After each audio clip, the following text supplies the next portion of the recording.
starting off here, what are some of your expectations for the upcoming schedule? I think we have a very tough schedule. Not only is the PSAC really talented, but we have the number 3, 10, 15, 18, I can't remember, but we have 7 or 8 teams on the top 25 in the preseason poll. So my expectation is that we are going to grow and learn with each game. We only have 2 seniors and we have 12 freshmen. I think they're a really talented bunch. They've worked really hard. They're a great group.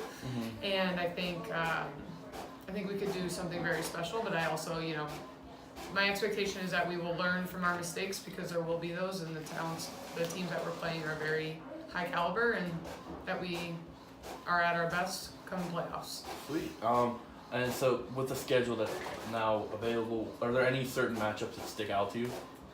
No, honestly, it's kind of one of those, like, every single game is going to be just as important as the next, so. Okay. So you open the conference play up against Westchester, who's nationally ranked. So what do you think of the PSAC competition this year with them in it? Westchester lost 2 girls. They were 19-0 going into the NCAAs last year. One of them I don't think saw much time. The other was a starting defender. Okay. So they are returning everyone. It's a really tough game for us, but I think because we played Florida Southern the game before, Westchester was 4th and Florida Southern was 3rd, having that kind of experience against those Florida teams and Tiffin and Lake Erie is definitely going to prepare us for Westchester. All right, sweet. And so last year you had a strong finish to the season. How do you plan on kind of replicating that success this year? We've done a lot of things in the off season to kind of get us ahead of where we are now. We have someone working with us full time in strength and conditioning. We do a lot more stuff in the weight room, mobility, injury prevention, things like that, just so that we are at our optimal physical self. And then on the emotional, mental side, we've just really taken a lot of the time to cultivate our culture, especially with 12 new girls.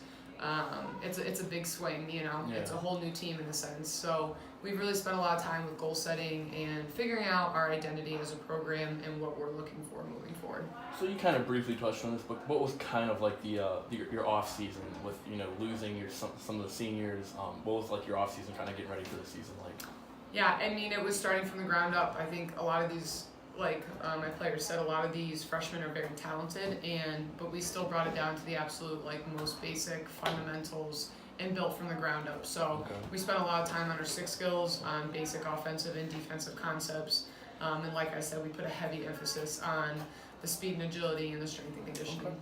And then basically you lost Emily Bitka, that's the biggest loss. So then how, with Haley now, and I believe you have a freshman goalie, correct? Yep, Grace Phillips, yeah. Yeah, so then, what's kind of your expectations for the goaltending this season? Yes, losing Bitka was a big piece, but Haley is an extremely capable goalie. And I think she, from her high school experience and her previous career, I think she's going to step right into that position with a lot of confidence. And do extremely well for us. And what's great is Grace is also a good goalie, and they definitely challenge each other and keep that competition coming from practice into the games.